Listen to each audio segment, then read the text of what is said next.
अस्सलामु अलैकुम वरहमतुल्लाह।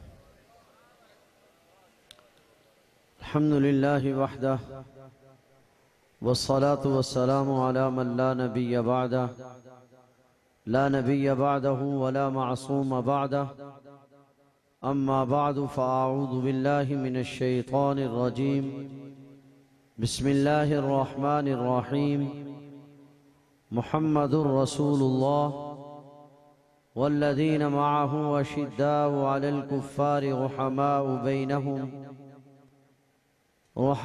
बैनहुम तराहुम रुक्कअन सुज्जदन यब्तगून फ़ज़लन मिनल्लाहि व रिज़वाना सीमाहुम फ़ी वुजूहिहिम मिन अथरिस सुजूद ज़ालिक मसलुहुम फ़ित तौराति व मसलुहुम फ़िल इंजील।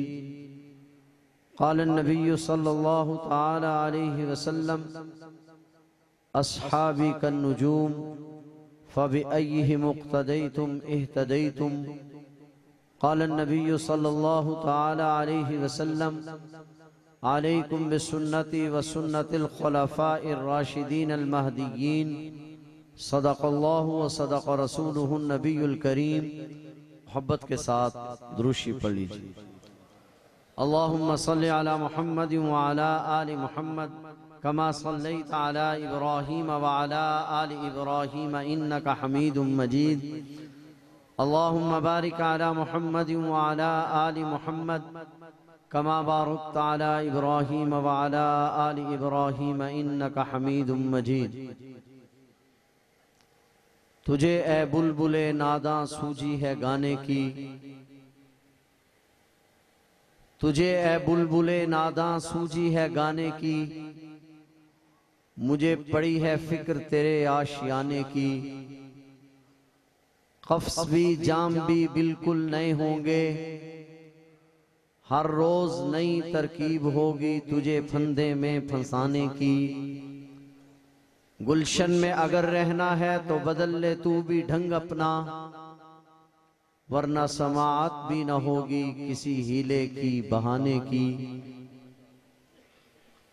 काबिल ताज़ीम व तकरीम मुअज़्ज़ज़ उलमाए किराम और मुहतरम मुअज़्ज़ज़ बुजुर्गों, दोस्तों, अजीज नौजवान साथियों, ताहरीक खुद्दाम अहलुस सुन्नत वल जमात के गयूर कारकुनों, सुन रही हो तो काबिल कदर माओ बहनों बेटियों,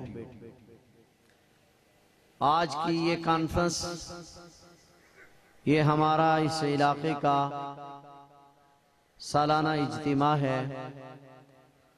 अक्सर व बेशतर आप हजरात की खिदमत में हाजिरी होती रहती है। इस वक्त आज की इस नशिस्त में मैंने अस्हाबे रसूल सल्लल्लाहु अलैहि वसल्लम से मुताल्लिक कुछ उसूली बातें अर्ज करनी हैं। दुआ फरमाए अल्लाह जल्ल शानहू हक सच कहने की तौफीक अता फरमाए। एक बात तो वो है जो मैं मुसलसल तकरीबन हर प्रोग्राम में कर रहा हूं और यहां भी करना जरूरी समझता हूं ताकि अस्हाबे रसूल का मकाम समझ में आ जाए और बात को आगे चलाया जा सके।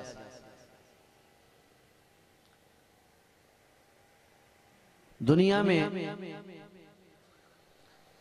किसी भी जमात के बुलंद मकाम पर पहुंचने के लिए चार चीजों की जरूरत हुआ करती है। बहुत तवज्जो से मेरी बात समझेंगे, मैं ज्यादा वक्त नहीं लूंगा। किसी भी तालिबे इल्म के बुलंद मकाम पर पहुंचने के लिए कितनी चीजों की जरूरत है? सर्दी तो नहीं है। कितनी चीजों की जरूरत है? चार चीजों की जरूरत।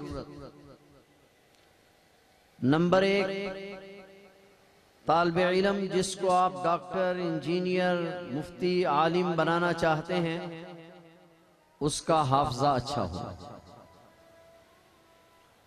नंबर 2, उस्ताद काबिल हो। नंबर 3, निसाब तालीम आला। और नंबर 4, यूनिवर्सिटी का, मदरसे का, स्कूल का माहौल अच्छा। जब किसी तालिबे इल्म को ये चारों चीजें मुयस्सर आ जाएं, तो फिर तालिबे इल्म बुलंद मकाम पर पहुंच जाया करता है। सहाबा किराम वो खुशकिस्मत लोग जिनको अल्लाह जल्ला शानू ने ये चारों चीजें अता फरमाई। सबसे पहली चीज, सहाबा किराम के हाफिज़े दुरुस्त। बहुत तवज्जो से बात समझ, मैं सिर्फ तमहीद बांध रहा हूं ताकि अपनी तकरीर आगे चला सके। सहाबा किराम का हाफिजा, मेरे साथ साथ चलेंगे आप। सहाबा किराम के हाफिज़े अच्छे। सहाबा किराम की जो गिनती है वो मकाम और मर्तबे के एतबार से सैयदना अबू बकर सिद्दीक रजी अल्लाह ताला अन्हु से शुरू होती है और किस पर खत्म होती है? हजरत वहशी बिन हर्ब रजी अल्लाह ताला। बस हमारे दोस्त कहा करते हैं कि हजरत अबू बकर सिद्दीक की अलिफ से लेकर हजरत अली की या तक, बाबा ये खिलाफत राशिदा की गिनती। अबू बकर सिद्दीक की अलिफ से लेकर अली की या तक। हजरत मौलाना नूर मोहम्मद साहब को देखकर मुझे एक बात याद आ गई। हजरत कांदलवी ने एक अजीब इस्तिदलाल किया। फरमाते हैं खैरुल कुरूनी करनी, खैरुल कुरूनी करनी। हुजूर अलैहिस्सलातु वस्सलाम ने फरमाया सबसे बेहतर मेरा जमाना है। फरमाते हैं कर्न में 4 लफ्ज हैं, काफ रा नून या, यानी सबसे बेहतर मेरा जमाना है। सुम्मल्लज़ीना यलूनहुम खैरुल कुरूनी करनी। शेख लिखते हैं मेरे जमाने की मिसल फिर करनी, मेरे खुलफाए राशिदीन का जमाना। तो सहाबा किराम की गिनती मर्तबे के एतबार से अबू बकर की अलिफ से शुरू होती है और सैयदना वहशी बिन हर्ब रजी अल्लाह ताला अन्हु की या पर खत्म होती है। मर्तबे के एतबार से वहशी बिन हर्ब आखिरी सहाबी। उनके हाफिजे के बारे में लिखा है कि एक मर्तबा हजरत इब्ने अब्बास रजी अल्लाह ताला अन्हु फरमाते हैं कि मुझे ख्याल आया कि मैं ओहद का वाकया किसी ऐसे आदमी से सुनूं जो खुद उसमें शरीक हुआ, लेकिन उस वक्त कोई आदमी जिंदा नहीं था। मुझे मालूम हुआ कि हजरत वहशी बिन हर्ब रजी अल्लाह ताला अन्हु जिंदा है। तो मैं हजरत वहशी बिन हर्ब रजी अल्लाह ताला अन्हु के पास पहुंचा, मगर वहां जाकर एक मसला बन गया। मैंने हजरत वहशी बिन हर्ब को जब देखा तो वो तो बूढ़े हो चुके थे। मैंने कहा इनको पता नहीं कोई बात याद रही है या नहीं याद रही, तो पहले इम्तिहान लेता हूं। मैंने सलाम किया और सलाम के बाद कहा हजरत मुझे पहचाना है? हजरत वहशी बिन हर्ब की आबरू ऊपर पड़ी हुई थी, ऊपर उठाया, देखा और देखकर कहा कि तू अब्बास का बेटा तो नहीं है? हजरत वहशी कहते हैं कि तू अब्बास का बेटा तो नहीं है? हजरत इब्ने अब्बास फरमाते हैं मैंने अगला सवाल जड़ दिया। मैंने कहा जी बेटा तो मैं अब्बास का ही हूं, लेकिन मेरी और आपकी तो मुलाकात नहीं है, आपने मुझे कैसे पहचान लिया?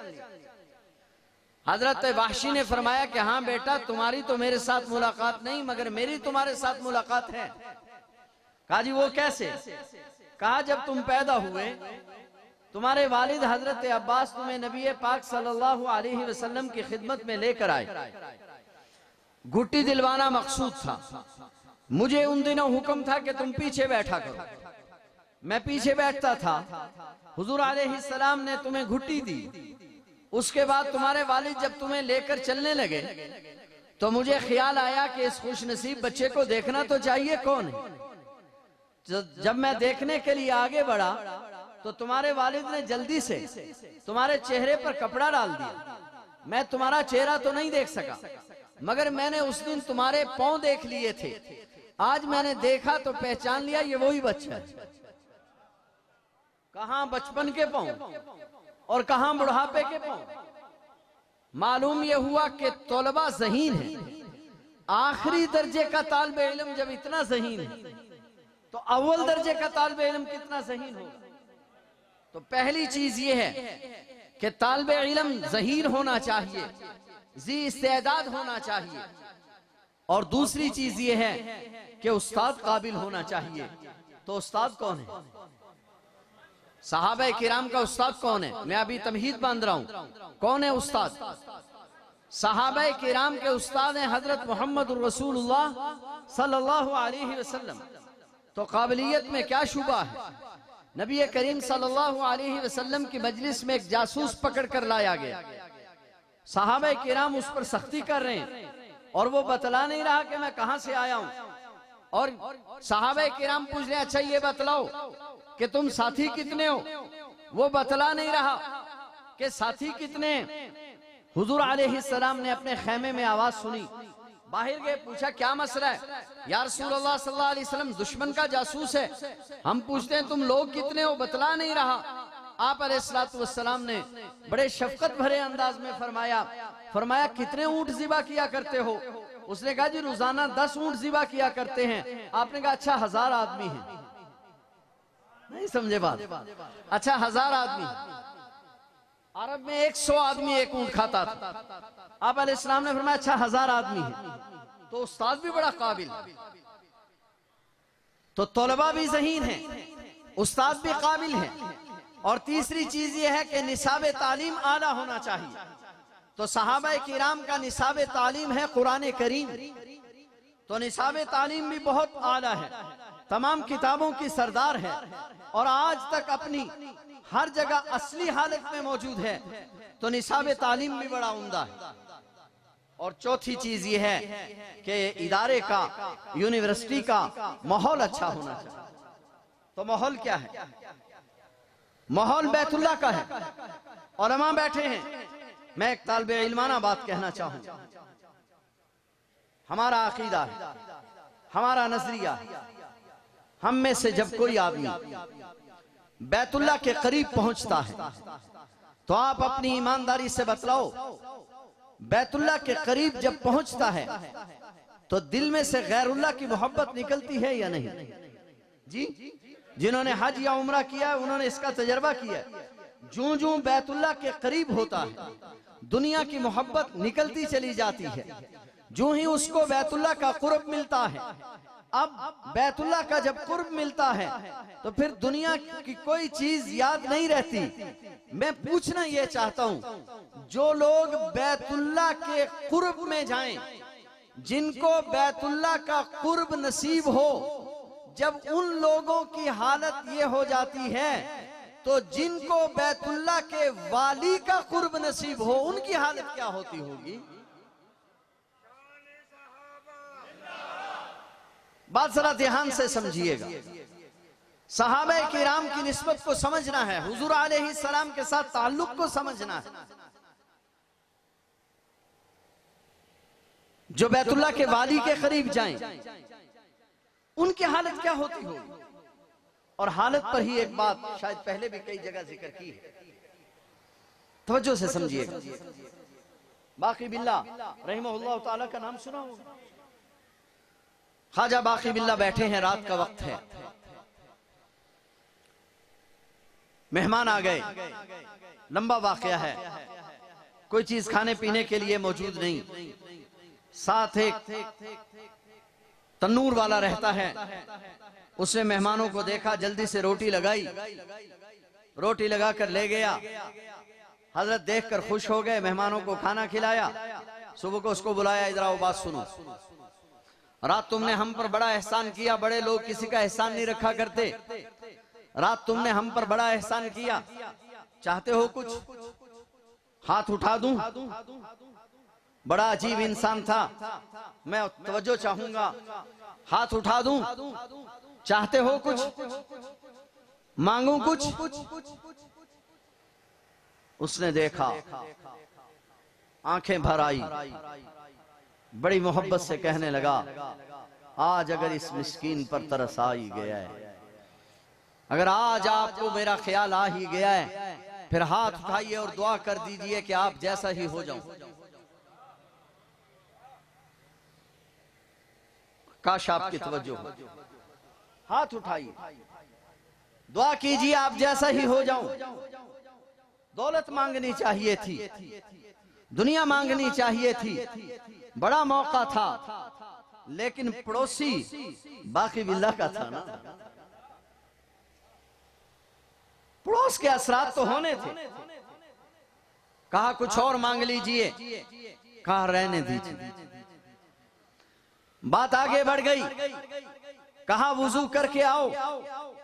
वुजू करने के लिए गए। मुअर्रिखीन ने लिखा है 3 घंटे बाकी बिल्ला की मजलिस में बैठे। 3 घंटे के बाद ऐसा रंग चढ़ा कि अब पहचानना मुश्किल हो गया। मुरीद कौन है, मुराद कौन है, बाकी बिल्ला कौन है और नान भाई कौन है, पहचानना मुश्किल हो गया। उलमा ने बड़ी अजीब बात लिखी है। कहा 10 सदियों के बाद, 10 सदियों के बाद एक मुसलमान की मजलिस में 3 घंटे खलवत में बैठने का इतना असर है।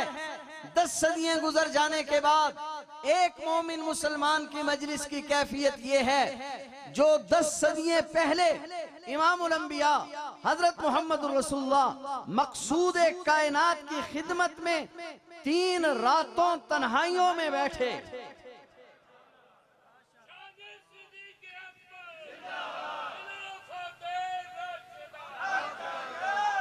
3 रातें तन्हाइयों में बैठे।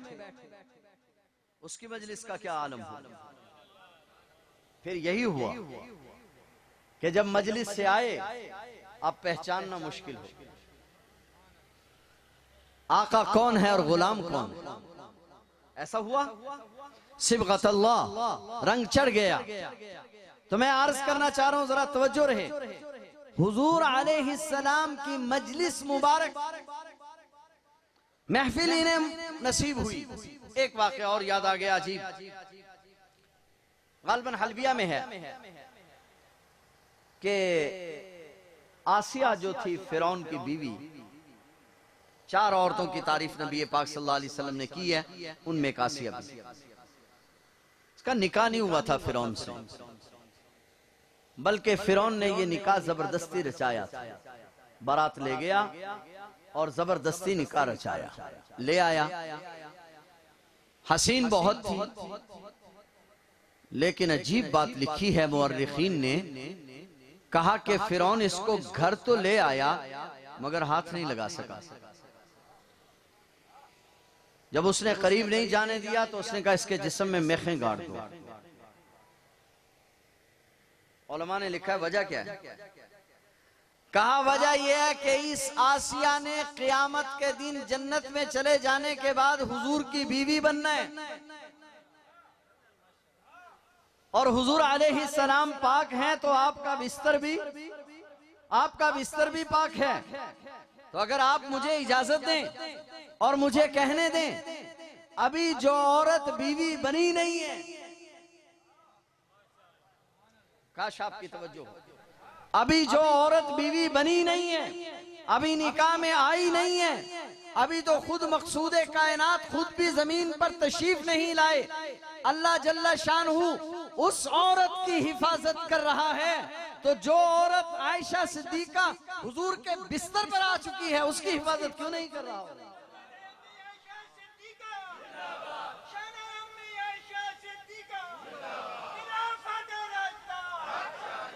मेरी बात कुछ समझ रहे हैं, बात कहीं दूर ना निकल जाए और मेरा मौजू ना रह जाए। अभी मैं तमहीद बांध रहा हूं बात समझाने के लिए। चौथी चीज है सोहबत, माहौल। तो माहौल भी बहुत उम्दा है।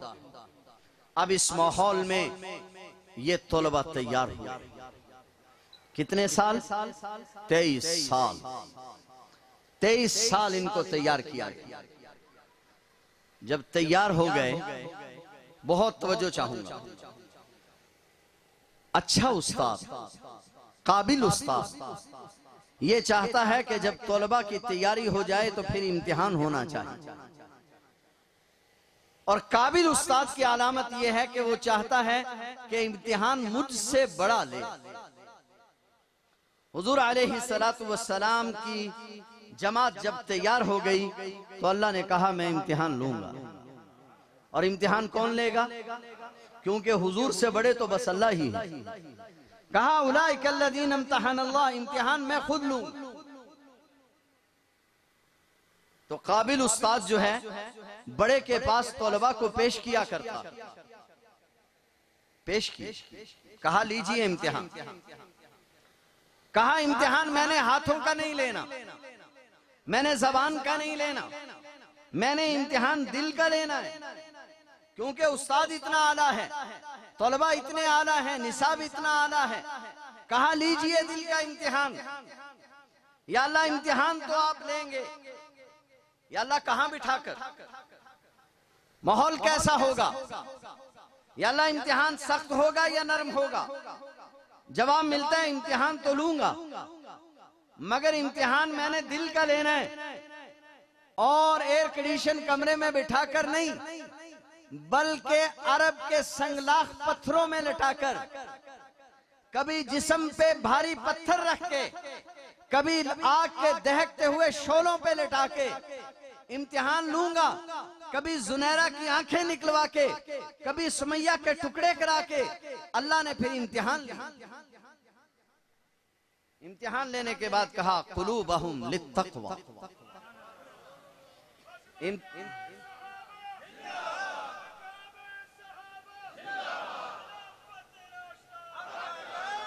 कहा मैंने इम्तिहान ले ली, इनके दिलों को पाकीज़ा पाया। जब तौलबा का इम्तिहान हो जाता है, अब मेरी तकरीर शुरू हो रही, जब तौलबा का इम्तिहान हो जाता है तो इम्तिहान के बाद फिर रिजल्ट आउट हुआ करता है। अल्लाह जल्ला शानहू ने इम्तिहान के बाद रिजल्ट आउट किया और कहा रजी अल्लाह। बहुत तवज्जो चाहूंगा, मैं तकरीर का आगाज कर रहा हूं। क्या कहा? क्या है रजी अल्लाह? किसे कहते हैं रजी अल्लाह? उठाइए अहादीस की किताबें। जब अहले जन्नत जन्नत में चले जाएंगे, अहले जहन्नुम जहन्नुम में चले जाएंगे, अल्लाह ताला अहले जन्नत से पूछेंगे कोई तमन्ना है? अहले जन्नत कहेंगे नहीं। सवाल होगा कोई तमन्ना है, ख्वाहिश है? नहीं। फिर सवाल होगा कोई ख्वाहिश है? अहले जन्नत कहेंगे नहीं।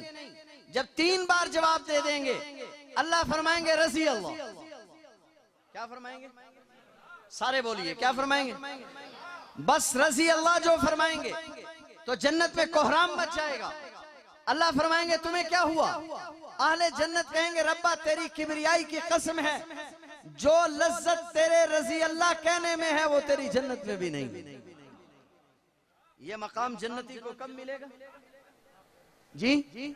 सारे बोलो, कब मिलेगा? क़यामत के बाद। और सहाबी को कब मिल रहे हैं? यानी जहां सबकी इंतहा है वहां सहाबी की अभी इब्तिदा हो रही है। रजी अल्लाह, इम्तिहान लेके कहा रजी अल्लाह। बहुत तवज्जो चाहो, क्या कहा? सारे बोलेंगे। बाज़ औक़ात मामला ऐसा होता है कि मामला इम्तिहान देने वाले को नंबर तो मिल जाते हैं, तालिबे इल्म कहता है कि नंबर तो मिल गए पर इम्तिहान बड़ा सख्त है, ऐसा उस्ताद नहीं होना चाहिए, ऐसा मुम्तहिन नहीं होना चाहिए।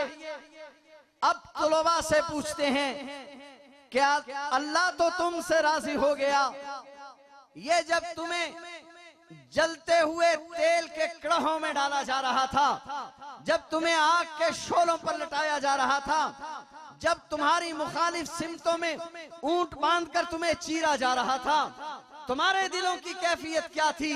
सहाबा फरमाते हैं वराजू अंध। कुरान कहता है सहाबा इस हालत में भी अल्लाह से राजी थे।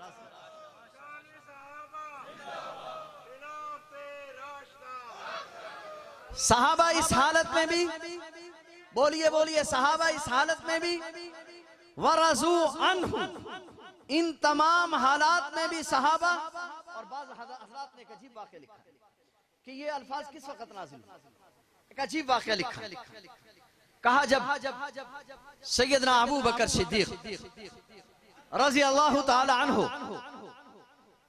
ने टाट का लिबास पहना और टाट का लिबास पहनकर मस्जिद नबवी में तशरीफ लाए, तो उस वक़्त जिब्राइल अलैहिस्सलाम हाजिर हुए और जहां ये कहा कि अल्लाह या रसूलुल्लाह सल्लल्लाहु अलैहि वसल्लम, अल्लाह ताला आपको भी सलाम कहते हैं और अबू बकर सिद्दीक को भी सलाम कहते हैं, वहां एक अगला जुमला भी कहा और अल्लाह पूछते हैं कि अबू बकर से पूछो कि इस हालत में भी मुझसे राजी है।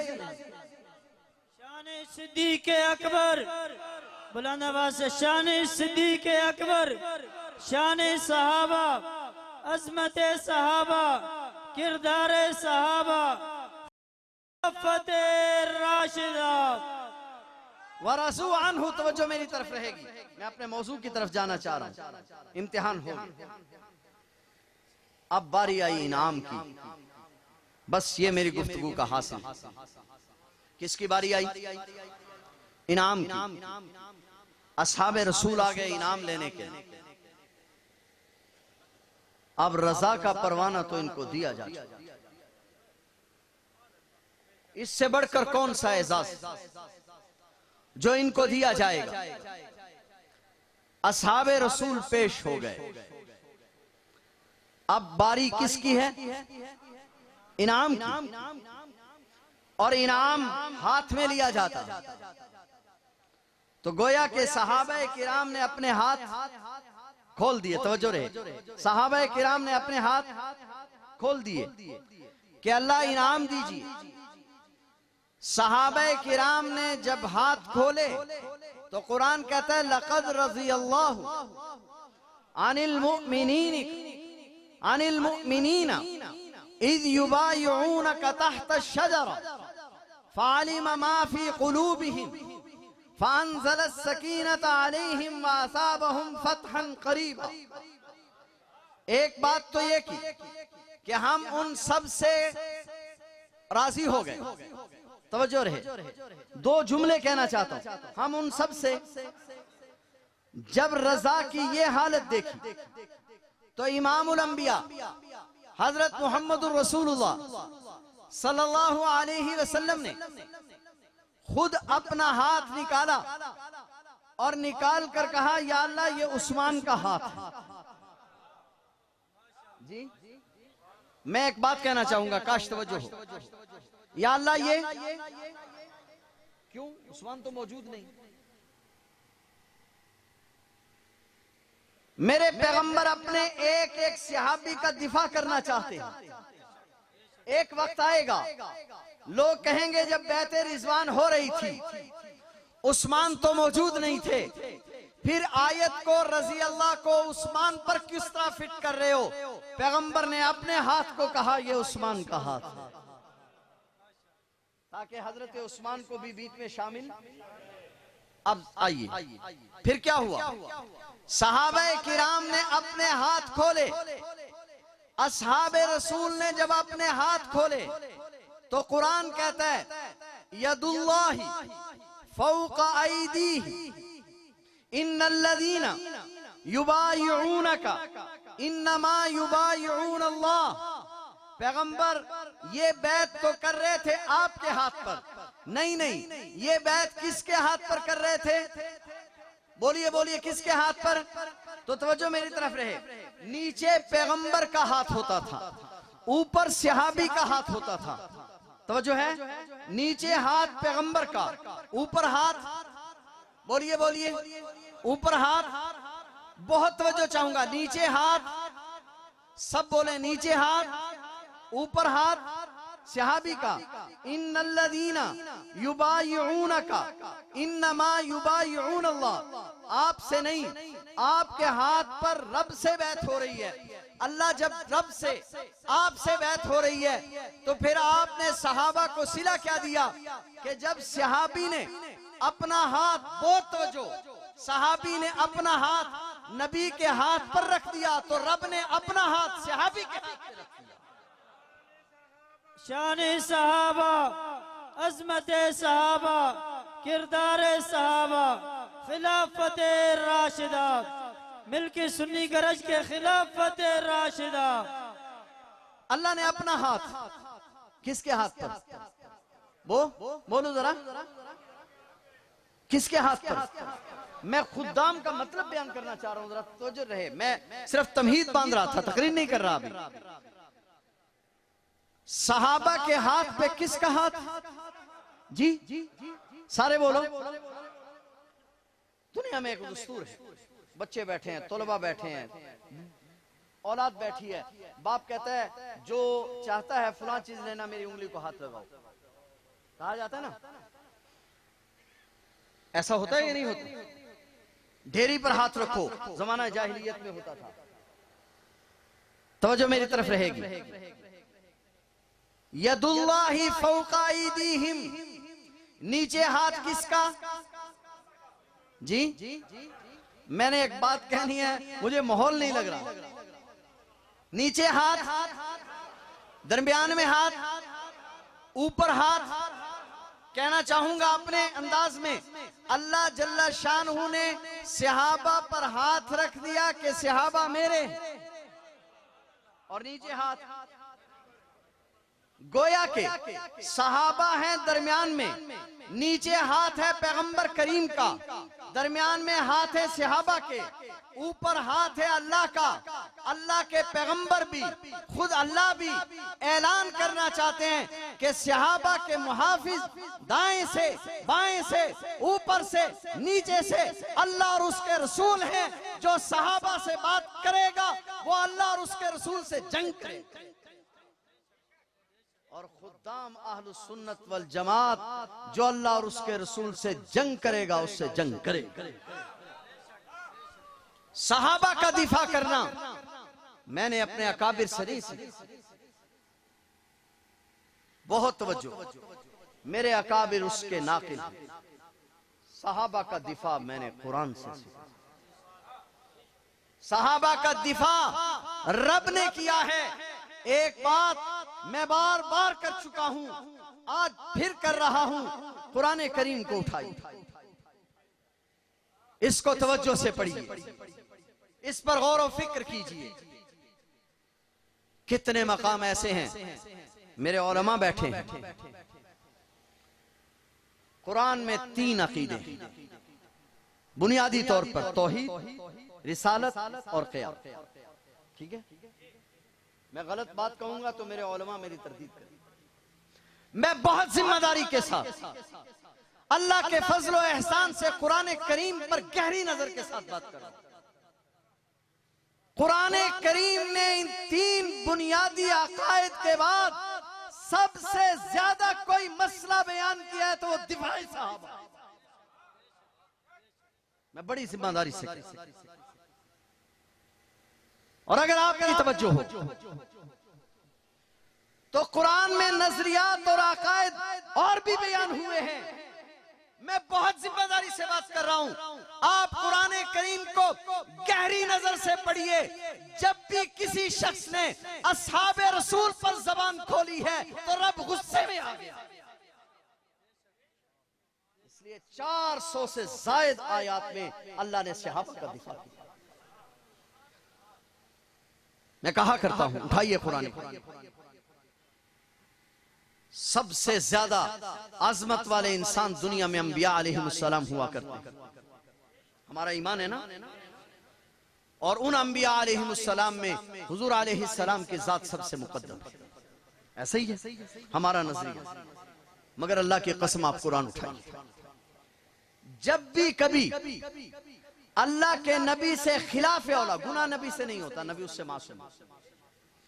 अल्लाह के नबी से जब भी कभी खिलाफ औला बात होती है, अल्लाह फरमाते हैं आपको ऐसा नहीं करना चाहिए। आबसा व तवल्ला अन जाअहुल आमा, आपने तेवर चढ़ाए, आपको ऐसा नहीं करना चाहिए। वलौला कलिमतुन सबक़त मिन रब्बिक, बदर के कैदियों को आपने फिदिया लेकर छोड़ा, ऐसा नहीं करना चाहिए। ऐसे ही है, आपने ऐसा किया, आपको ऐसा अल्लाह तंबी करते हैं, पैगंबर ऐसा नहीं करना चाहिए। लेकिन जब बारी आती है इनकी, असहाबे रसूल की, इनसे जब गलती हो जाए तो बजाय इसके कि इनको रब कहे कि ऐसा न करते, तुम्हें ऐसा नहीं करना चाहिए था, तो रब क्या करते? जरा समझिए, रोजा 24 घंटे का, पहली शरीयतों, शाम के वक्त ही अफ्तारी, शाम के वक्त ही सहरी। सहाबी ने रोजा रखा, उसी वक्त सहरी, उसी वक्त अफ्तारी रखा। रोजा, शाम के वक्त घर आए, थके हुए सो गए और वक्त नई नई शादी हुई थी, रोजा टूट गया। अब सहाबी से गलती हो गई ना जी, बहुत वजह चाहूंगा। सहाबी से हुजूर अलैहिस्सलाम के पास अर्ज किया, आका आप क्या बने? आपने फरमाया 2 महीने के रोजे रखने पर। सहाबा सीधे लोग, दिल के शफाफ लोग, कहा आका एक दिन सबर नहीं हुआ, 2 महीने कैसे सबर हो? नबी अल्लाह की मंशा के बगैर बोल नहीं सकते। हुजूर अलैहिस्सलाम ये कहे जा रहे हैं कि 2 महीने के रोजे रखने पड़े। सहाबी उज़र पेश किए जा रहे हैं, आका बड़ा कमजोर हूं, जिससे एक दिन सबर नहीं हुआ, 2 महीने कैसे सबर होगा? अभी बात हुई जा रही है कि जिब्राइल अलैहिस्सलाम तशरीफ लाते हैं, कुरान करीम की आयत करीमा नाजिल होती है, उहिल्ल लकुम लैलतुस सियामि रफसु इला निसाइकुम हुन्ना लिबासुल लकुम व अंतुम लिबासुल लहुन। पैगंबर हमें मालूम है आपके सहाबी से गलती हुई है, मगर हमने अपना कानून बदल दिया है, आज के बाद रात का रोजा खत्म। शान सहाबा, मिलके गरज के शान सहाबा, अजमत सहाबा, खिलाफत राशिदा। हुई गलती, मगर हमने अपना कानून बदल दिया। आयशा सिद्दीका सलामुल्लाहि अलैहा सैयदा आसमा का हार लेकर आई, हार टूटा, ऊंट उस पर बैठ गया। हजरत आयशा रजी अल्लाह ताला अन्हा तलाश करती रही। नमाज का वक्त जाने के करीब आया, सहाबा किराम हार तलाश कर रहे हैं। सैयदना अबू बकर सिद्दीक के पास एक लाठी, उसको लेकर जो हजरत आयशा रजी अल्लाह ताला अन्हा की तरफ बढ़े, और बाज़ रिवायात में कोख में बाप थे, लाठी लगाई और कहा आयशा हार का ख्याल नहीं रख सकते थी? तुम्हें ख्याल नहीं था, तुम्हें अंदाजा नहीं था, मैं अपने अंदाज में कहता हूं। अल्लाह तबारक व तआला को गुस्सा आ गया और कहा अबू बकर तेरी बेटी जरूर है, मगर इस वक्त मेरे मोहम्मद करीम की हरम है, लाठी पीछे हटाओ, हमने कानून बदल दिया है, आज के बाद मट्टी को पाकी कराते। ये मोहम्मद करीम की हरम, हमने कानून बदल दिया। हुई बज़ाहिर गलती, बुरी औरत है सहाबिया, सहाबी मां के साथ तशबीह दे बैठे। हाजिर हुई, आका ऐसे अल्फाज मेरे शोहर ने कह दिए। आका ने फरमाया निकाह टूट गया, अभी हुक्म नहीं आया। बात चल रही, चलते चलते वही के आसार जाहिर होते हैं और जिब्राइल अलैहिस्सलाम वही लेकर आते हैं। क़द समिअ अल्लाहु क़ौलल्लती तुजादिलुका फ़ी ज़ौजिहा व तश्तकी इलल्लाह। पैगंबर हुई तो गलती है, हमने कानून बदल दिया।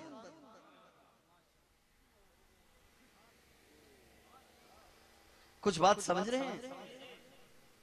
या अल्लाह माजरा क्या है? ओहद के मैदान में सहाबाए किराम से खता हुई, दर्रा नहीं छोड़ना चाहिए था, गलती हो गई छोड़ दिया। हुजूर अलैहिस्सलाम अभी सोच रहे हैं इनसे बात करेंगे, जिन्होंने दर्रा छोड़ा, जंग का गुबार हटा। अभी आप अलैहिस्सलातु वस्सलाम ने कोई बात नहीं की, इनके बारे में अभी कोई मसला नहीं आया। अल्लाह जल्ला शानू पहले बोल पड़े, अफ़ल्लाहु अन्क, मैंने माफ कर दिया, आप माफ कर दीजिए। वकील सफाई बन हुई सहाबा से खता। या अल्लाह, ये क्या माजरा, नबी से खिलाफे औला हो तो आप बात करते हैं, सहाबा से हो जाए तो आप दिफा करते हैं। कहा इसलिए कि नबी मासूम होता है, उस पे कोई उंगली नहीं उठा सकता। सहाबे किराम पर उंगली उठाने का अंदेशा है, इसलिए मैं पहले से वकील सफाई बन गया कि सहाबे किराम पर बात न करना, सहाबा का वकील मैं हूं। तो सहाबा की वकालत अल्लाह की सुन्नत, तो ये सुन्नत हम अदा करेंगे या नहीं करेंगे? जी एक वाक़या और अजीब याद आया मिशका शरीफ में। हजरत मूसा अलैहिस्सलाम और हजरत आदम अलैहिस्सलाम की मुलाकात हुई। मुलाकात के बारे में मुख्तलिफ कौल हैं, मेराज की रात हुई या किसी और मौका पर। मूसा अलैहिस्सलातु वस्सलाम ने आदम अलैहिस्सलाम से एक अजीब सवाल पूछा। क्या बजान मिशका शरीफ में रिवायत है, ना आप फल खाते और ना हमें जन्नत से निकलना पड़ता, आपने फल क्यों खाया जिसकी वजह से हमें जन्नत से निकलना पड़ा? बहुत तवज्जो चाहूंगा। आदम अलैहिस्सलाम ने कहा, बेटा तू कौन है? मूसा है। हाँ, अंत मूसा बनी इसराइल में, बनी इसराइल वाला मूसा। कहा जी बनी इसराइल वाला मूसा। कौन सी किताब नाजिल हुई तुम पर? कहा मुझ पर तौरात नाजिल हुई। कहा तौरात कब लिखी गई? कहा जमीनों आसमान के बनने से हजारों साल पहले। कहा उसमें क्या लिखा है? कहा उसमें लिखा है कि आदम से गलती हो गई। कहा आदम उस वक्त था। बहुत तवज्जो चाहूंगा। कहा आदम उस वक्त था? कहा नहीं। फिर मुझे बात क्यों कर रहे हो? अब मसला समझो। जब आदम अलैहिस्सलाम ने यह फल खाया था, उस वक्त तो कहा रब्बना ज़लमना अनफुसना व इल्लम तग़फिर लना व तरहमना लनकूनन्ना मिनल खासिरीन। उस वक्त तो यूं कहा। और आज जब मूसा अलैहिस्सलाम ने पूछ लिया तो कहा कि मेरा क्या कसूर है? तो जो वहां तो कहा मुझसे गलती हो गई, यहां कहा मेरा क्या कसूर था? सवाल यह है कि जब गलती का वहां एतराफ कर लिया, यहां गलती का एतराफ क्यों नहीं किया?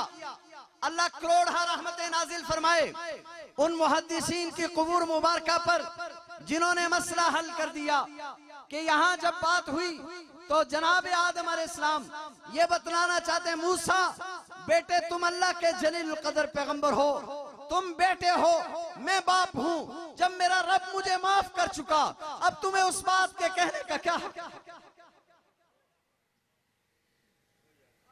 सहाबा किराम से जो खता भी सरजद हो, उस खता को माफ करने के बाद रब उनको रजी अल्लाह कह चुका। रब उनको रजी अल्लाह, लिहाजा अब किसी को बात करने का हक है? किसी को बात करने का हक है? आखिरी बात, पहले भी कई बार कई मजमू में ये बात कर चुका कि तारीख को कहां ले। चलो सारी बातें ठीक, सहाबा किराम की आजमत को हम मानते हैं, मगर मौलाना साहब आप फरमाएं कि तारीख को कहां ले, तो कहां ले जाना चाहिए तारीख को? आपका क्या ख्याल? आखिर तारीख में वो बातें हैं तो सही। तो आज उसका फैसला कर लिया जाए कि तारीख को कहां ले जाना चाहिए।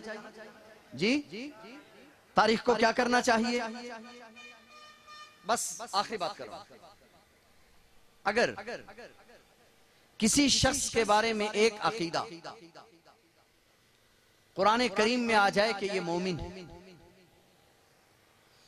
और तौरात अल्लाह की किताब है, अपने जमाने की सच्ची किताब है, इंजील ज़बूर जी सच्ची किताबें, और तौरात ज़बूर इंजील में आ जाए कि ये आदमी सही नहीं, कुरान में आ जाए कि ये आदमी सही है, तौरात ज़बूर इंजील में आ जाए कि आदमी सही, किसकी बात मानेंगे। तो तौरात ज़बूर इंजील को क्या करेंगे। जी जी आहिस्ता बोलो। तौरात ज़बूर इंजील को वो अल्लाह की किताबें नहीं, अपने जमाने की सच्ची किताबें नहीं, अंबिया अलैहिस्सलाम पर नाजिल नहीं हुई, बावजूद इसके कि वो अल्लाह की सच्ची किताबें हैं, सच्चे अंबिया पर नाजिल हुई हैं, मगर उसके बावजूद हम तौरात के उस नजरिए को छोड़ देंगे जो कुरान करीम से टकराएगा, हम इंजील और ज़बूर के उस नजरिए को छोड़ देंगे जो कुरान करीम से टकराएगा। आप अपनी ईमानदारी से बतलाओ, जब मैं कुरान करीम के मुकाबले में सच्ची तौरात को मानने के लिए तैयार नहीं, जब मैं कुरान करीम के मुकाबले में सच्ची इंजील को मानने के लिए तैयार नहीं, जब मैं कुरान करीम के मुकाबले में सच्ची ज़बूर को मानने के लिए तैयार नहीं, तो मैं तेरी तारीख को मानूंगा, मैं उसको कैसे मानूं जब मैं सच्ची किताब को मानने के लिए तैयार नहीं। वो तारीख किधर जाएगी, वो तौरात किधर जाएगी। सहाबा किराम के बारे में मेरा रब ऐलान कर चुका, रज़ी अल्लाहु अन्हुम व रज़ू अन्हु। इस ऐलान के हो जाने के बाद अल्लाह की कसम पूरी तौरात भी कहे कि सहाबा से रब राजी नहीं है, तो मैं कहूंगा रब राजी है, मैं तौरात को छोड़ दूंगा, इंजील और ज़बूर को छोड़ दूंगा, तो मैं तारीख को नहीं छोड़ दूंगा।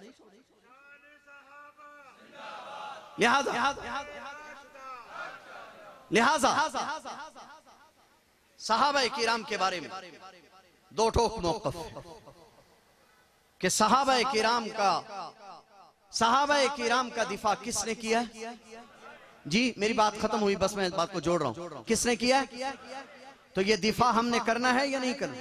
जी हम ये दिफा करते रहे